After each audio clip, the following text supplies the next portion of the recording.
yet once again proclaim it publicly. If any friend will pay the sum for him, he shall not die. So much we tender him. Justice, most sacred Duke, against the abbess. She is a virtuous and a reverend lady. It cannot be that she hath done thee wrong. May it please your grace, Antipholus, my husband, who I made lord of me and all I had at your important letters. This ill day a most outrageous fit of madness took him. That desperately he hurried through the street with him, his bondsmen, all as mad as he, doing displeasure to the citizens by rushing in their houses, bearing thence rings, jewels, anything his rage did like. Once did I get him bound and sent him home, whilst to take orders for the wrongs I went, that here and there his fury had committed. And not by what strong escape, he broke from those that had guarded him. And with him his mad attendant and himself, each with ireful passion and drawn swords, met us again, and madly bent on us, chased us, till, raising up our aid, we came again to find them. Then they fled into this abbey here, whither we pursued them. And here the abbess shuts the gates on us, and will not suffer us to fetch him out, nor send him forth that we may bear him home. Therefore, most gracious Duke, with thy command, let him be brought forth and borne hence for help. Long since thy husband served me in my wars, and I to thee engaged a prince's word when thou didst make him master of thy bed, to do him all the grace and good I could. Go, some of you, knock at the abbey gate, bid the lady abbess come to me. I will determine this before I stir.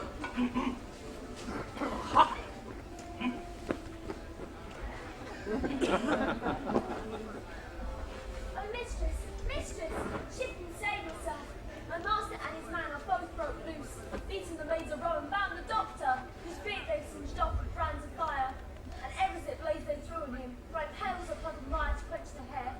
My master preaches patience to him, and the while his man nicks him with scissors like a fool, and sure unless you send some present help, soon they will kill the conjurer. Peace, fool. My man and his master are here, and that is false of us report to us. Mistress, upon my life I tell you true, I've not breathed on it since I did see it. He cries for you and vows to scorch your face and to disfigure you.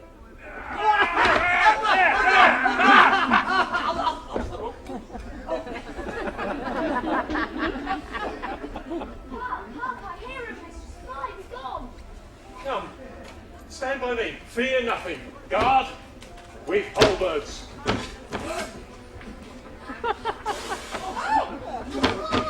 By thee, it is my husband. Witness you that he is born about invisible. Even now we house him in the abbey here, and now he's there, past thought of human reason.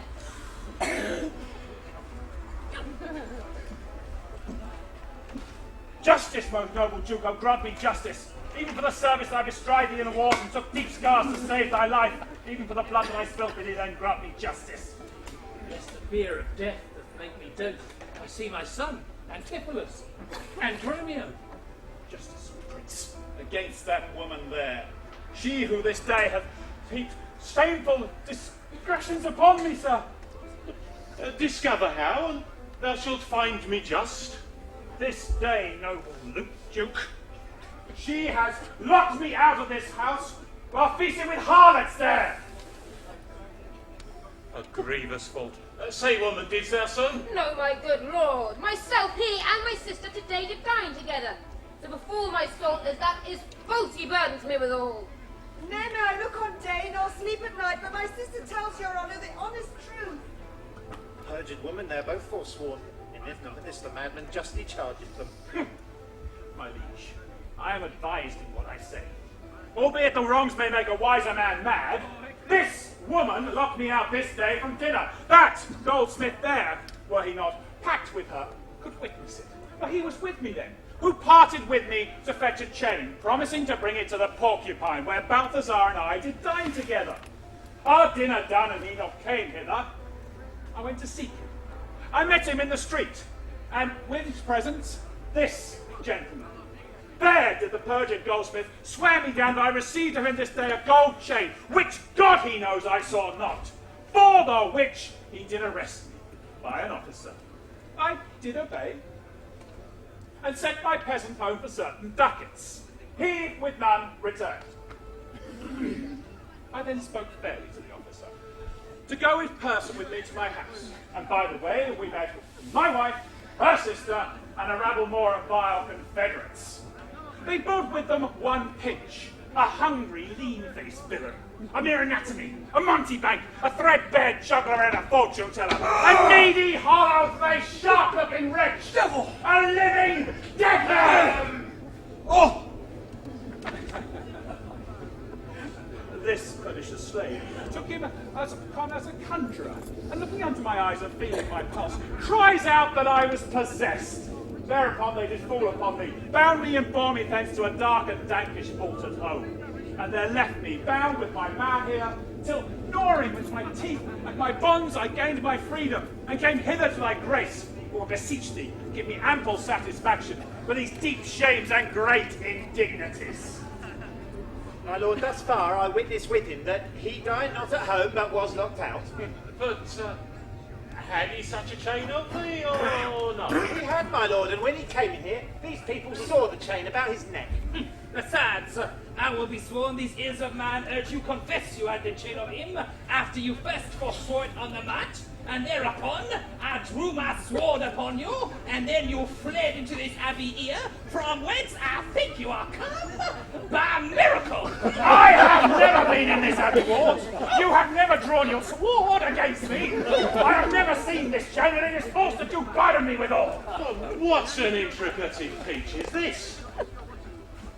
I think you've all drunk of Circe's cup.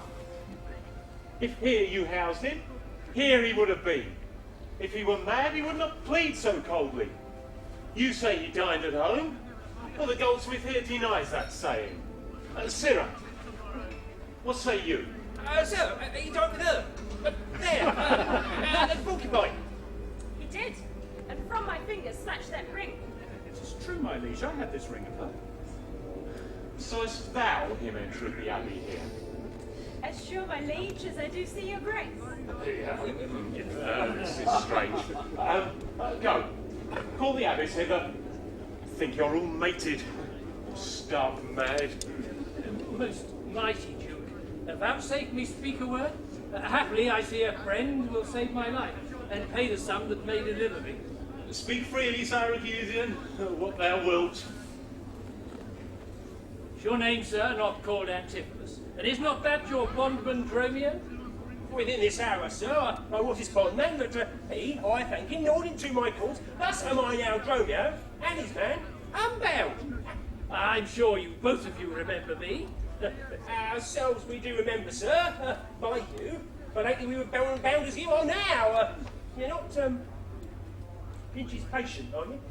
Why look you strange on me? You know me well. I ne'er saw you in my life, sir. Oh, grief hath changed me since last we met. The careful hours with time's deformed hand has written strange features in my face. Look. Oh, tell me yet, doth thou not know my voice? Neither. Dromio, nor thou? No, trust me, sir, nor I. I'm sure thou darst.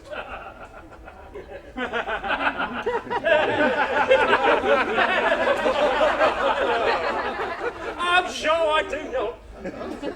Not know my voice? Oh, time's extremity has so cracked and splitted my poor tongue that in 7 short years my only son here knows not the feeble key of my untuned cares. Though now this grained face of mine be hid in sap-consuming winter's drizzled snow, and all the conduits of my blood froze up, yet hath the night of my life some memory. These wasting lamps some fading glimmer left, my dull deaf ears some used to hear.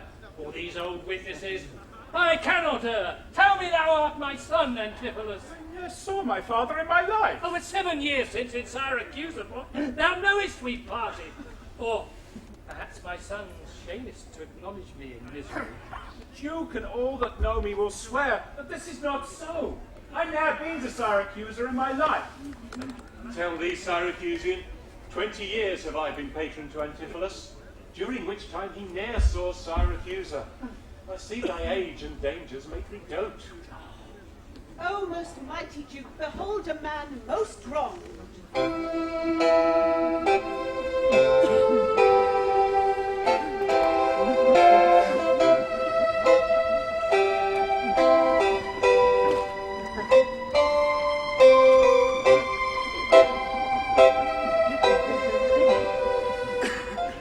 I see 2 husbands, deceive me? One of these men is genius to the other. And so of these, which is the natural man and which the spirit? Who deciphers them? I, Sir, am Dromio. Command him away. I, sir, am Dromio. Pray, let me stay. Idiot! Art thou not, or else his ghost? Oh, my old master! Who have bound him here?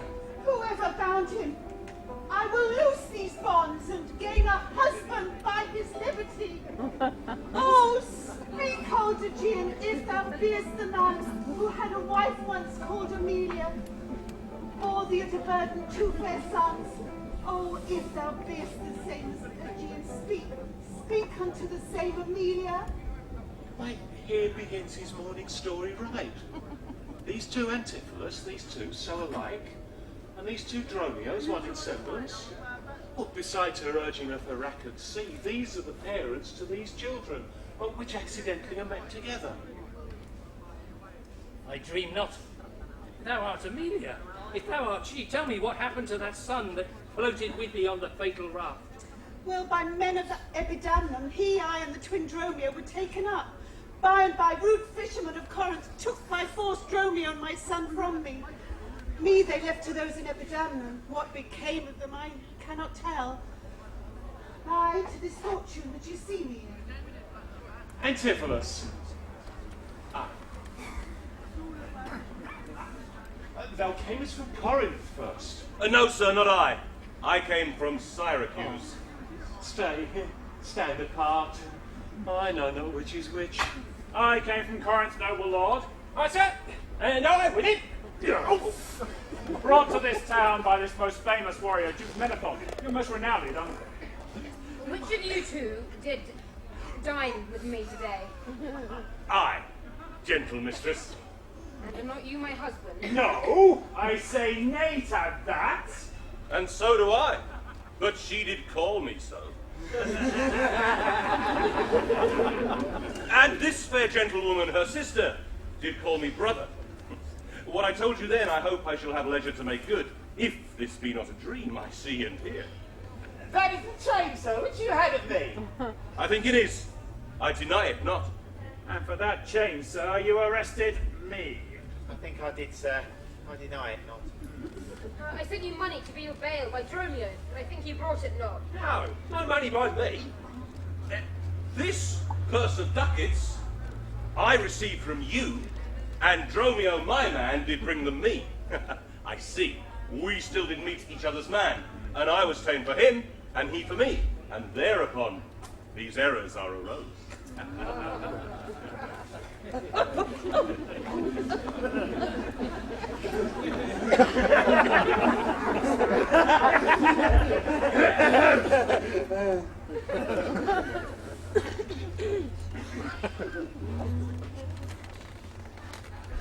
This purse of ducats I pawned for my father here.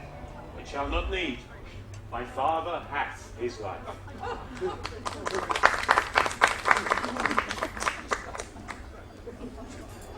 Sir, I must have that diamond. Oh, here, take it. And much thanks for my good cheers.